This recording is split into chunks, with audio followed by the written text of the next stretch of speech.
के ऊपर कृपा करने के लिए कैसे कैसे अवतार लेकर के भगवान इस पृथ्वी पर आते हैं।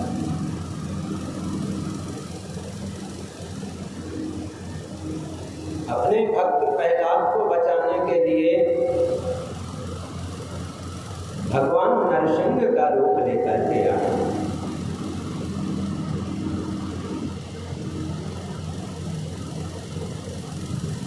भगवान नरसिंह के रूप में आए और हिरण्यकशिपु का उद्धार कर दिया, लेकिन भगवान का क्रोध शांत नहीं हुआ। प्रेम से बोल,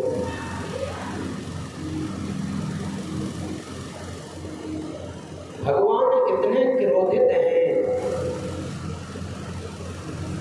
कि आकाश मंडल में देवता खड़े हुए भगवान की स्तुति करते हैं, पर भगवान का क्रोध शांत नहीं हुआ।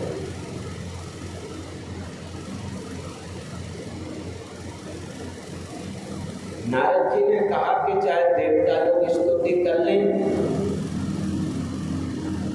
चाहे लक्ष्मी मैया आकर के मना लें, पर भगवान का क्रोध शांत होने वाला नहीं।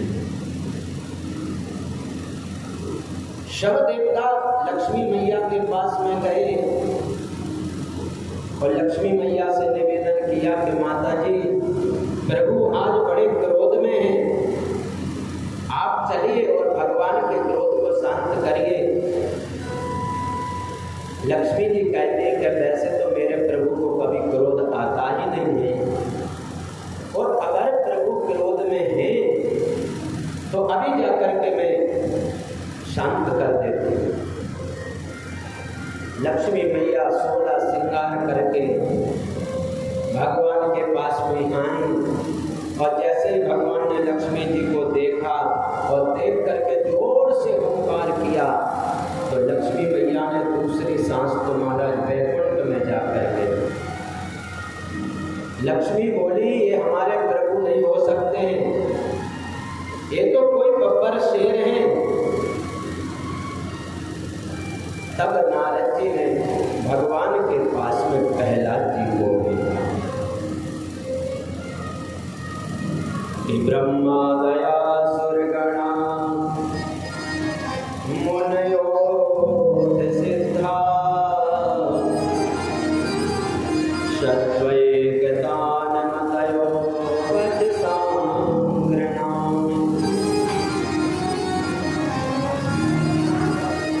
नारद जी ने प्रहलाद को भेजा और प्रहलाद जी भगवान के पास में गए, और भगवान ने प्रहलाद को देख करके प्रहलाद को भगवान ने गोद में उठा लिया।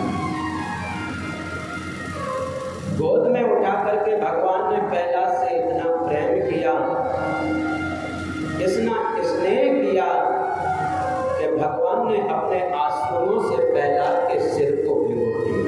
प्रेम से बोलो, प्रहलाद के सिर को भगवान ने आंसुओं से भिगो दिया। भगवान प्रहलाद से कहते, बेटा मेरे आने में बहुत विलंब हो गया, तुझे बहुत कष्ट मिला।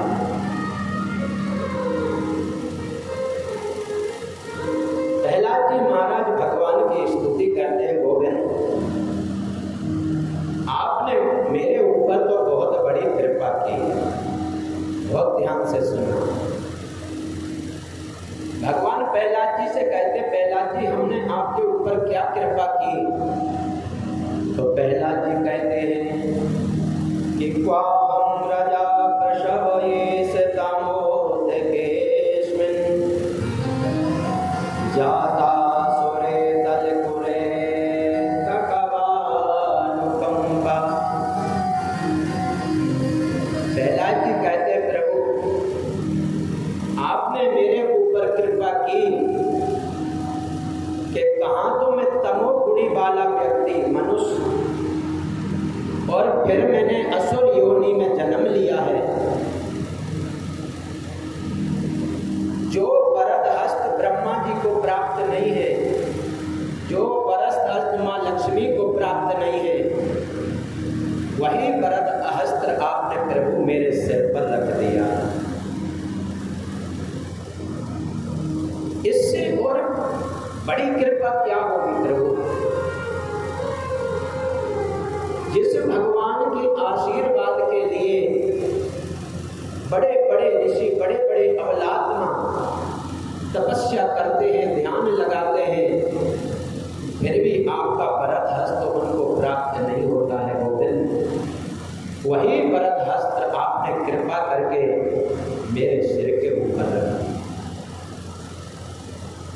भगवान कहते प्रहलाद जी से, प्रहलाद तुम मेरे से कुछ वरदान मांगो।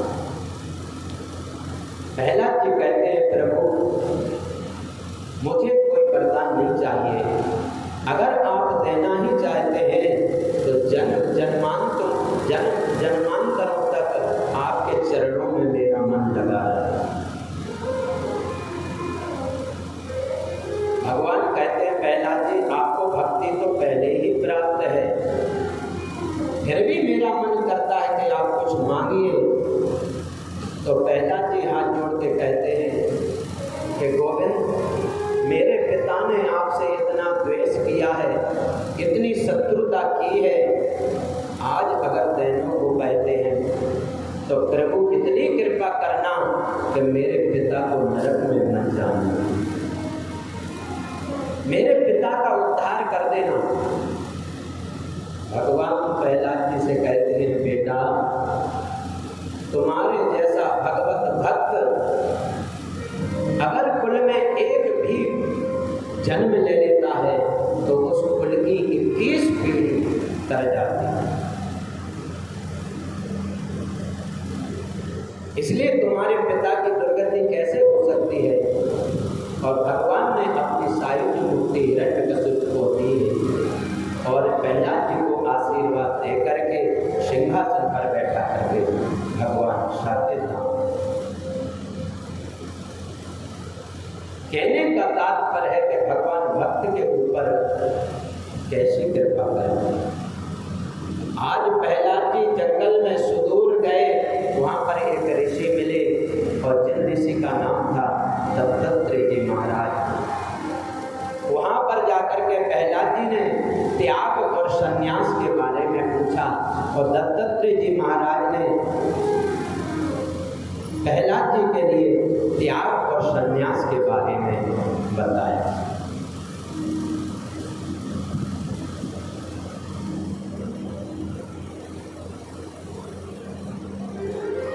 भगवान ने अपने भक्त के ऊपर कृपा की।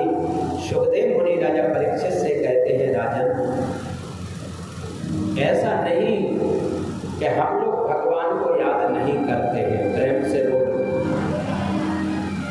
हम लोग भी भगवान को याद करते हैं, लेकिन हम कब याद करते हैं भगवान को?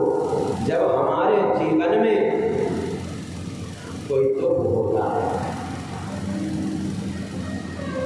जब हमारे जीवन में दुख होता है तो हम गोविंद को याद करते हैं और जीवन में सुख आता है तो हम भूल जाते हैं कि दुख में सुमरन सब करे, सुख में करे न कोई, जो सुख में सुमरन करे तो दुख पाए हो।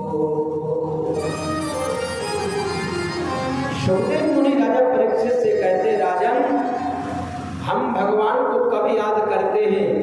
जब हमारे जीवन में दुख आता है। जब जीवन में सुख रहता है तो हम भगवान को भुला देते हैं। इसलिए तो कुंती ने कहा था गोपाल कि सुख के माथे सिल पड़े, हरि हृदय से जाए, बलहारी बा दुख की जो पल पल नाम जपा।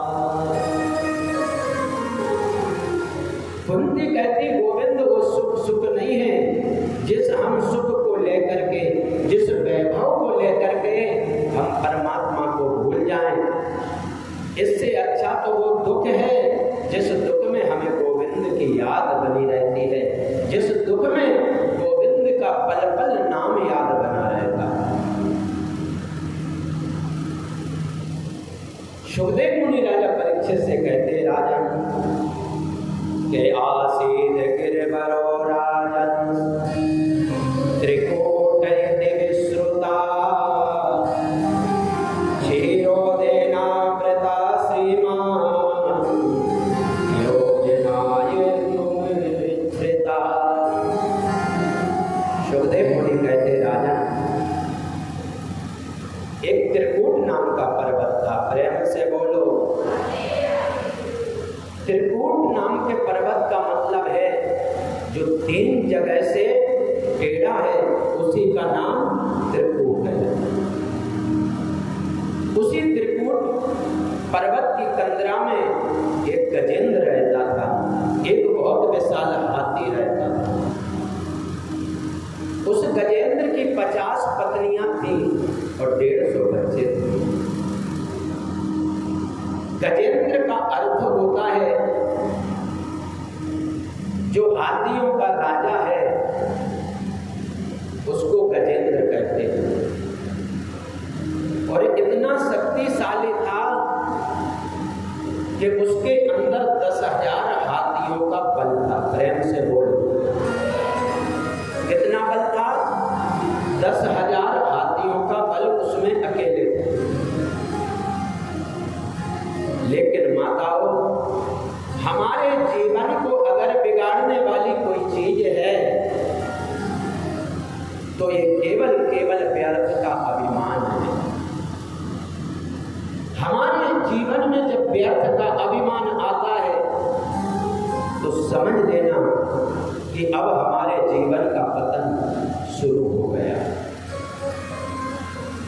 जब गजराज अपनी 50 पत्नी और 150 बच्चों के साथ जंगल से निकल करके जाता तो उस जंगल में उस त्रिकूट के पास जो रहने वाले छोटे छोटे से जीव हैं, सब लोग खड़े होकर के गजराज के नाम की जय जयकार करते, उसके नाम की स्तुति करते। और जब वो स्तुति करते तो गिरिराज, जब गजेंद्र बड़ा प्रसन्न होता। जब छोटे छोटे लोग उसकी स्तुति करते, हमारा राजा जा रहा है, तो टेढ़ी नजर से देखता और टेढ़ी नजर से देख करके पूछता था, क्यों तुम लोगों को मेरे राज्य में कोई दुख तो नहीं है? ऐसा उसके अंदर अभिमान था। प्रेम से।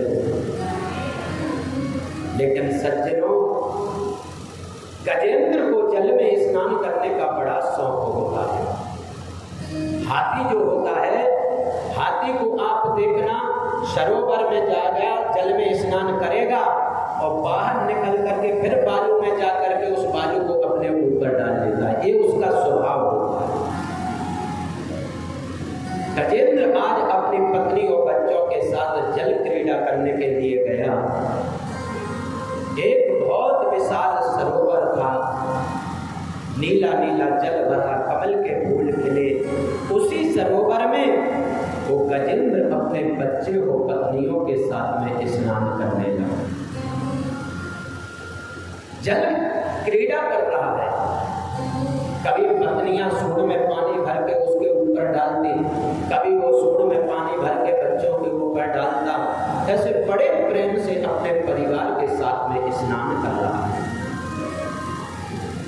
लेकिन उसी सरोवर में एक ग्राह रहता था और ग्राह ने आकर के गजेंद्र के पैर को पकड़ लिया। जब ग्राह ने गजेंद्र के पैर को पकड़ा, उसके अंदर अभिमान तो था ही। उसने मन में सोचा, किसी जल जीव ने मेरे पैर को पकड़ा है। जब उसे मालूम होगा कि ये पैर तो मेरे राजा का है, तो वो पैर छोड़ेगा, मुझसे माफी मांगेगा, तो फिर मैं उसको माफ कर दूंगा। ऐसा उसके अंदर अभिमान है। बड़े प्रेम से स्नान कर रहा है। उस विशाल ग्राह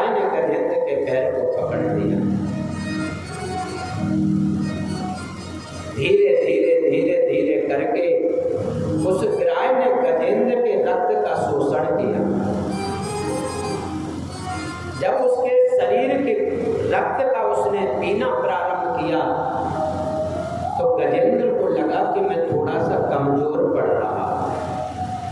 तब उसने जल में सूंड को डाल करके देखा कि एक बहुत विशाल विराय है, उसने उसके पैर को पकड़ रखा।